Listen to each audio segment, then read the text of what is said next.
JEE mains का result आ चुका है और आपको बता दूं कि दिल्ली के 2 बच्चों ने टॉप किया है, लेकिन जिस बच्चे का सबसे ज़्यादा नाम चर्चित है वो है दक्ष, जो हमारे साथ मौजूद हैं। 100 स्कोर इन्होंने किया है। आइए इनसे पूछते हैं कि इनकी यहाँ तक की जर्नी कैसी रही और कितने घंटे पढ़ते थे। दक्ष, आपका बहुत-बहुत स्वागत है। Thank you. दक्ष, मैं जानना चाहूँगी कि पहले तो ये बताएँ कि इतने 100 स्कोर करके कैसा महसूस कर रहे हैं? आई थिंक काफ़ी यूनिक फीलिंग है कि एवरी मतलब उसमें कॉन्ग्रेचुलेट किया मेरे को, काफ़ी मतलब एक अलग सा फीलिंग हुई, यूनिक सा लगा। अच्छा, हमने सेलिब्रेट भी किया काफ़ी। और अच्छा, ये बताओ, जब देखा, क्योंकि पिछले सेशन 1 में भी आपका आया था 100 स्कोर, मतलब आप टॉपर थे, इस बार भी टॉपर हो, तो जब रिजल्ट देखा तब क्या हुआ? मम्मी पापा का क्या फीलिंग था? जो मौजूद थे आपके साथ वो क्या कहे? वो तो मुझसे ज़्यादा काफ़ी खुश थे कि एवरीवन उसको मतलब सेलिब्रेट कर रहे थे, क्योंकि उन्हें मतलब ओवरवेलमिंग सा होता है काफ़ी कि हमने 2 साल जो मेहनत करी उसके एक तरह से फाइनल रिवॉर्ड मिल रहा है, ऐसा लगता है। तो दक्ष कितने घंटे की पढ़ाई करते थे? आई थिंक मैं यूजुअली 10 घंटे ट्राई करता था, कि कभी-कभी थोड़ा कम हो जाता था, कभी थोड़ा ज़्यादा हो जाता था, कभी काफ़ी कम भी हो जाता था, लेकिन एवरेज मैं 10 की ट्राई करता था। लगभग डेली आप 10 घंटे पढ़ते थे? जिस दिन क्लास होती थी उस दिन तो थोड़ा कम होता था, लेकिन जिस दिन छुट्टी उस दिन 10 का मैं ट्राई करता था। तो कौन सा सब्जेक्ट ऐसा है जो थोड़ा आपको टफ लगा या उसमें थोड़े से अलग सवाल आए थे? आई थिंक केमिस्ट्री मेरे को थोड़ा एकदम से टफ लगता है, उसमें काफ़ी सारी चीज़ें कई बार मेरे को ऑब्वियस सी नहीं लगती, कि उसमें जैसे मैथ्स फिजिक्स में थोड़ा सा एक बार आप थोड़ा करने लग जाओ, लॉजिक उसमें समझ आने लग जाता है, लेकिन केमिस्ट्री में मेरे को काफ़ी मतलब स्ट्रगल होता था इस बारे में। तो ये बताओ, पेपर कैसा आया था इस बार का? मतलब किस तरह के सवाल पूछे गए थे ज्यादातर? आई थिंक मेंस में तो मेजॉरिटी ऑफ क्वेश्चंस की पहले जो आए हैं उसी पैटर्न पे चलते हैं, कि अगर 75 में से 65 के अराउंड क्वेश्चंस जो होंगे वो पिछले पैटर्न से रिलेटेड ही होंगे, कि थोड़ा सा चेंज कर देंगे। जो लास्ट के यूजुअली 10 क्वेश्चंस होते हैं वो होते हैं कि टफ होते हैं, कुछ उन्होंने अजीब सा पूछ लेना या पूछ लिया, तो उसमें थोड़ा आपको काफ़ी प्रैक्टिस करनी पड़ती है उन लास्ट के क्वेश्चंस के लिए, कि सिलेबस कंप्लीशन भी मेंस में काफ़ी इंपॉर्टेंट होती है। कुछ जैसे आई थिंक मेरी जनवरी की शिफ्ट में कुछ 2-3 काफ़ी मुश्किल क्वेश्चंस भी थे। न्यूमेरिकल ज्यादा थी या ऑप्शनल? ऑप्शनल्स तो 20 होते हैं 25 में से हर सब्जेक्ट में, तो यूजुअली वो ज़्यादा स्कोरिंग भी होते हैं और थोड़े ईजियर साइड में भी होते हैं। न्यूमेरिकल्स कम होते हैं लेकिन थोड़े मुश्किल होते हैं, टाइम कंज्यूमिंग होती है। तो दोनों में से क्या टफ था, ऑप्शनल या numerical? I think numerically tough होता है, उसमें ऑप्शंस भी नहीं होते और वो पूछते भी थोड़े मुश्किल सवाल ही है उसमें इन जनरल। तो घुमा फिरा के पूछते हैं या नॉर्मल वे में?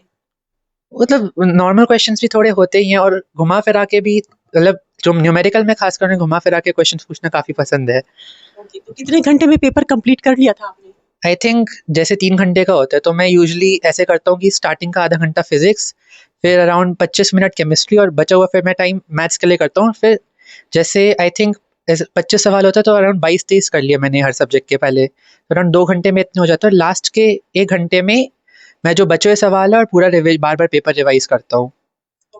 तो यानी इस तरह से आपने टॉप किया है। अगर सीक्रेट पूछे आपका? सीक्रेट तो मतलब ऐसे सीक्रेट टाइप तो है नहीं, वो तो क्योंकि स्पीड इतनी ज़्यादा वो टेस्ट दे के काफ़ी आती है।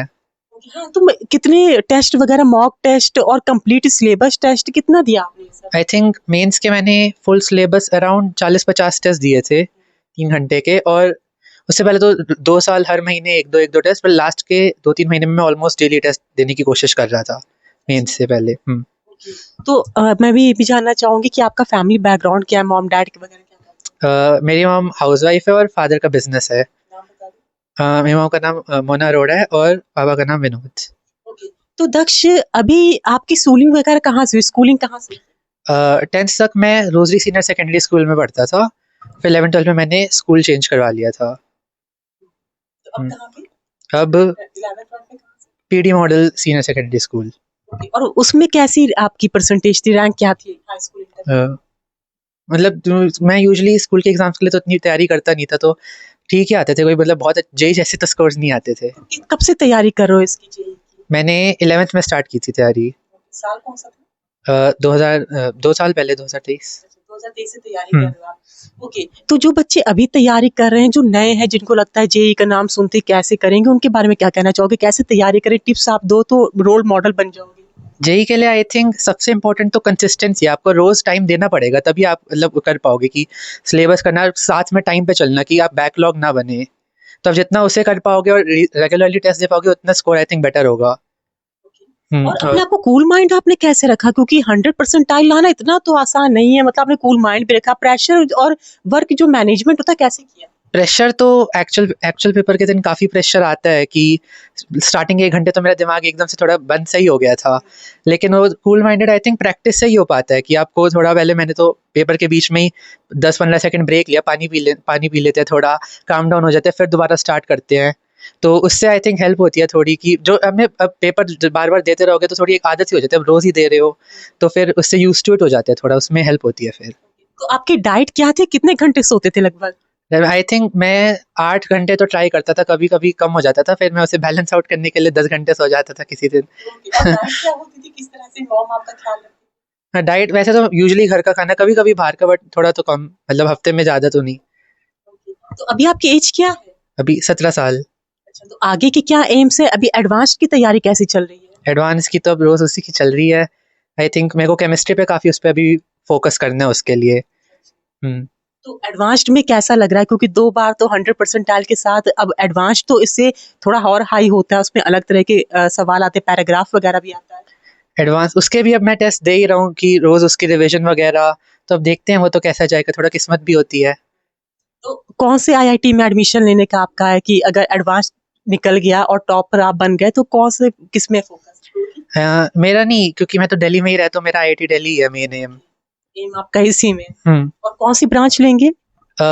CS या फिर I think mathematics and computing मेरा मेन एम है। तो अभी जिस कोचिंग से आप करते हैं, इस कोचिंग ने आपकी कितनी हेल्प की है? VMC ने तो आई थिंक मेरी बहुत हेल्प किया कि 2 साल की रेगुलरली टेस्ट होते रहे, काफ़ी मटेरियल दिया और काफ़ी हेल्प की जब भी डाउट्स आए, तो मेरे को काफ़ी हेल्प हुई है VMC से। तो ये बताना मुझे कि पेपर की तैयारी के दौरान आपने क्या पार्टीज और ये सब कुछ छोड़ दिया था एकदम? कि मतलब सारा दिन रहते 10 घंटे 24 घंटे होते हैं दिन में, तो 14 घंटे तो बच ही गए, तो पूरी तरह से नहीं, बट मैंने काफ़ी कम कर दिया था। मोबाइल का कितना इस्तेमाल करते थे आप? मोबाइल यूजुअली मैं उठ के आधे घंटा सुबह और आधे घंटा रात को, उसके अलावा मैं अवॉइड ही करता था फ़ोन को। और एनसीईआरटी की बुक्स पढ़ी ना आपने पूरी? एनसीईआरटी केमिस्ट्री के लिए तो काफ़ी इंपॉर्टेंट है एनसीईआरटी। उसके लिए आई थिंक सारे चैप्टर्स की तो ज़रूरी है, मेंस के लिए भी एडवांस के लिए भी। उसके अलावा मैंने मैथ्स और फिजिक्स में उतना फोकस नहीं किया एनसीईआरटी पे, बट केमिस्ट्री में काफ़ी इंपॉर्टेंट है। किन सब्जेक्ट्स पे ज्यादा फोकस करना चाहिए बच्चों को?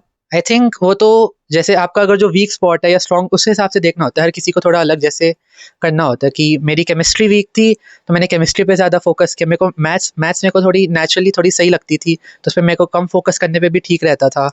तो जो आपको वीक सब्जेक्ट है उस पर फोकस करना चाहिए पहले तो। तो ऐसी और जानकारी जुड़ी मेरे साथ, मैं दिल्ली से अंजलि सिंह राजपूत।